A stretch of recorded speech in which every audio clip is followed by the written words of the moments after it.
ناظرین، زیر بحث میں خوش آمدید۔ آج ہم جن موضوعات پہ بات کریں گے اس میں سر فہرست صدر زرداری کا حال ہی میں دورہ لاہور اور اس کے محرکات، اس کے علاوہ نگران حکومت کے بارے میں جو جوڑ توڑ ہو رہا ہے اور مختلف نام سامنے آئے ہیں اس پر بات کریں گے۔ پھر جو بلدیاتی انتخابات کے حوالے سے جو ملک کی سیاست میں گرما گرمی پیدا ہوئی ہے جب سے سندھ میں بلدیاتی الیکشن کرانے کا عندیہ زرداری صاحب نے دیا ہے۔ پھر ایفرڈین کیس اپنی جگہ پہ ہے، اس میں یوسف گیلانی صاحب کے صاحبزادہ عبدالقادر گیلانی کی ڈرامائی گرفتاری اور ضمانت، اس پہ بات کریں گے۔ پھر ارسلان کیس پہ بات کریں جو چیف جسٹس کے صاحبزادے ہیں۔ علاوہ ازیں وزیر اعظم اس ماہ کی 18 تاریخ کو پیش ہونے والے عدالت کے سامنے، اس کا جائزہ لیں گے۔ تو سب سے پہلے ہم آپ جو ہمارے شرکاء ان کا میں تعارف کرا دوں۔ ہمارے پاس اسلام آباد اسٹوڈیو میں موجود ہیں سینیٹر ظفر علی شاہ صاحب، لاہور میں موجود ہیں عمر چیمہ صاحب جو پی ٹی آئی کے رہنما ہیں، اور دانیال عزیز صاحب ہیں جو کہ ایک سابق وفاقی وزیر بھی ہیں، اور یہ جو لوکل باڈی کے جو مشرف صاحب کے دور کی جو نظام تھا اس کے داعی بھی ہیں، بانی بھی ہیں اور آرکیٹیکٹ بھی ہیں۔ تو سب سے پہلے ہم زرداری صاحب کے دورہ لاہور سے بات شروع کرتے ہیں کہ زرداری صاحب ہمیشہ یہ کہتے ہیں کہ میں لاہور آؤں گا اور پھر غائب ہو جاتے ہیں، پھر اچانک بہت عرصے بعد نمودار ہوتے ہیں۔ اقبال تو ویسے ہی وہ بہت کم نکلتے ہیں باہر، لیکن اس دفعہ لاہور آئے تو انہوں نے دوبارہ اس بات کا اعادہ کیا کہ اگلی الیکشن میں سارے پاکستان میں ان کی حکومت ہوگی اور وزیر اعلیٰ جو ہے پنجاب میں وہ بھی جعلی ہوگا۔ آپ کو معلوم ہے کہ یہ بات تو اپنی جگہ پر ٹھیک ہے، لیکن پیپلز پارٹی کی جو پنجاب میں مقبولیت ہے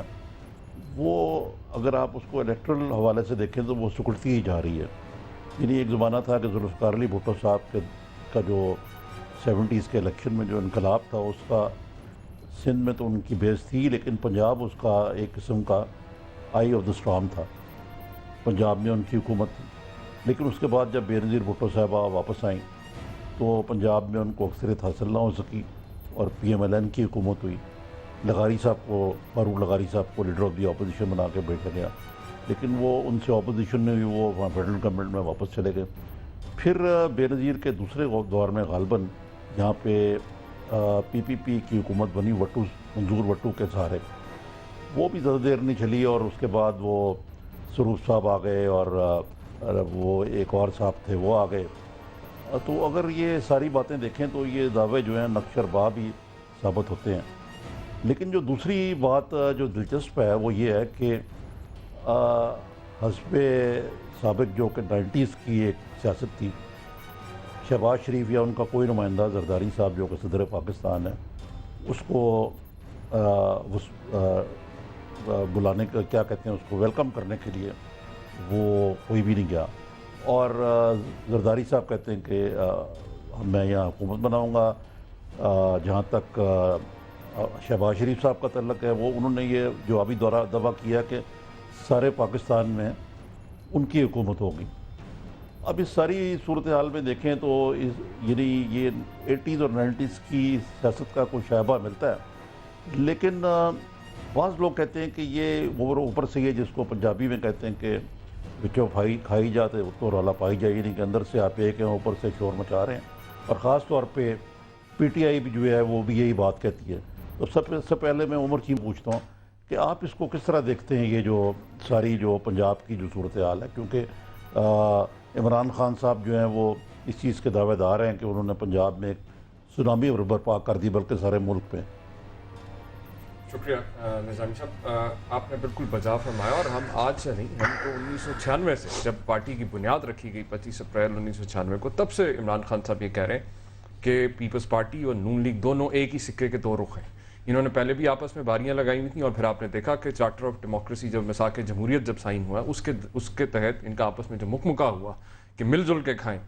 اور اس کی بڑی واضح مثال آپ کے سامنے 2008 کے الیکشن میں کس طریقے سے میاں صاحب نے اے پی ڈی ایم کا اتحاد چھوڑ کے، وکلا برادری کو چھوڑ کے، آزاد عدلیہ کی تحریک کو چھوڑ کے آصف زرداری صاحب کے ساتھ اس غیر الیکشن میں گئے۔ اور جو آپ نے ایک اور بڑی امپورٹنٹ جو آپ نے بات کی کہ اندر سے جو مکمکا ہوا ہے کہ اوپر سے جو ایک سیاسی بیانات تو دیے جا رہے ہیں ایک دوسرے کے خلاف. کہنے کو تو ٹھیک ہے کہ جی پروٹوکول دینے نہیں گئے, لیکن آپ نے ایک اور جو اہم چیز جو ذکر کیا زرداری صاحب نے گورنر ہاؤس میں اپنی تقریر میں, انہوں نے کہا کہ جی یہ شریف برادران جو ہیں ہماری انشورنس پالیسی ہے. اور میاں صاحب فرماتے ہیں کہ جناب ہمارا آصف علی زرداری کے ساتھ فطری اتحاد ہے, یعنی کہ اگر پیپلز پارٹی بھی اگر ان کا ساتھ چھوڑ جائے تو میاں صاحب ان کا ساتھ چھوڑنے والے نہیں ہیں. شاہ صاحب آپ میں بتائیے. آپ کو یہ گزارش کروں سر, گزارش یہ ہے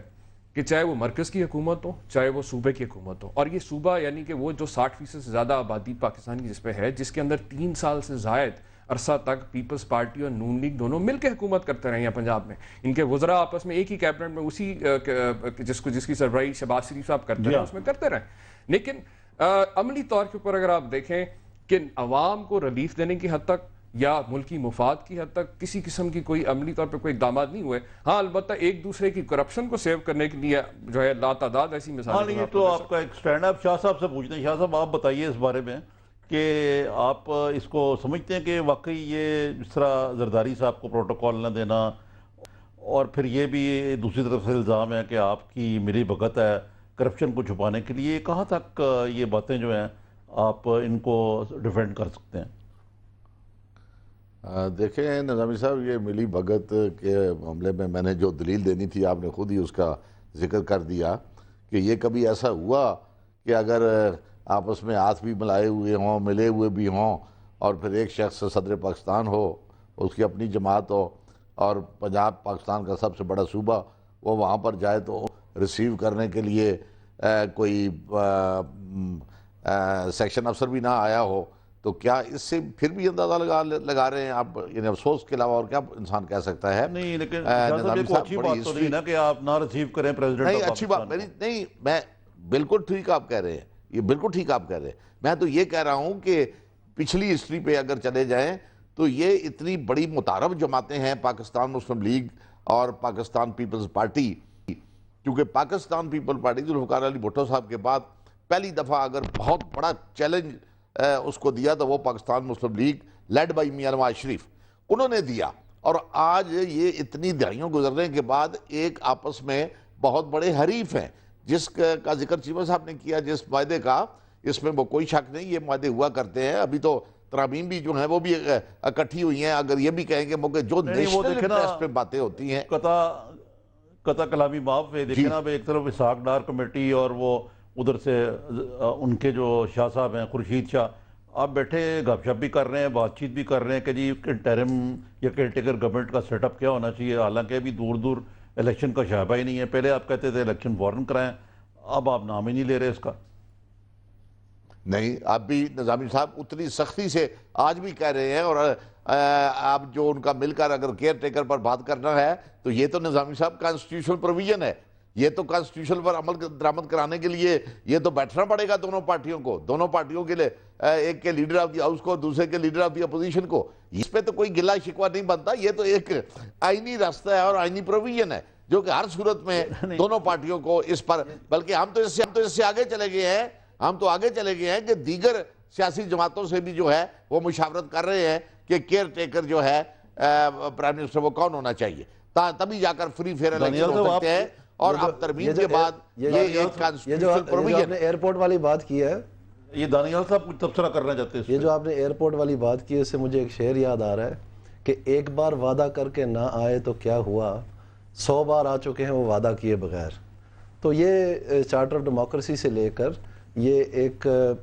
طور طریقہ بن چکا ہے کہ جس وقت بھی محسوس کرتے ہیں کہ اس نہج تک پہنچ رہے ہیں پر جہاں پر کوئی اور پاکستانی جو اسٹیبلشمنٹ کے حصے ہیں وہ اس میں سے کوئی آمد و رفت شروع کرے, تو یہ یکلخت جو ہے اس چیز کو بدل کے, تو اس طرح 20ویں ترمیم ہو, 18ویں ترمیم ہوئی, پھر ہم نے دیکھا کہ دوسری جانب سے جواباً وہی کام ہوا کہ جو نومینیٹڈ چیف الیکشن کمشنر تھے پی ایم ایل این کے, انہی کا پی پی پی نے کہہ دیا کہ جناب ان کو ہم رکھ دیں. تو یہ ہم دیکھتے آئے ہیں, ہوتا رہا. اب دیکھتے ہیں 18 تاریخ کو کس حد تک عدالت جو ہے چلتی ہے, کیا کرتی ہے. ہو سکتا ہے ایسے مواقع مزید آپ کو پیش آئیں, کیونکہ اور اس میں ایک وجہ ہے نظامی صاحب, وجہ یہ ہے کہ یہ جو ایک ڈیولپمنٹ فنڈ کا, ڈیولپمنٹ اسکیم کا حفیم ہے جو یہ سیاستدان ہم کھلاتے ہیں اپنے الیکٹریٹ کو, وہ اس وقت عروج پہ ہے. تو وہ کہیں اگر بیچ میں اٹک گئی، الیکشن جلدی ہو گیا، یہ پروجیکٹس جو ہیں کمپلیٹ نہیں ہوئے اور اس طرح بکھڑے پڑے ریت کے ڈھیر اور برجیوں کے ڈھیر لگے رہے اور لوگوں کے وعدے وعود پورے نہ ہوئے، تو یہ پھر الیکشن میں آ کے بہت جو ہے نا اس کی وہ سبق سیکھنا پڑتا ہے. تو ساروں کا یہ انٹرسٹ ہے کہ الیکشن میں جو ہے نا ابھی جتنے مہینے رہتے ہیں اتنے ہی ٹھیک ہیں، تاکہ لوگوں کے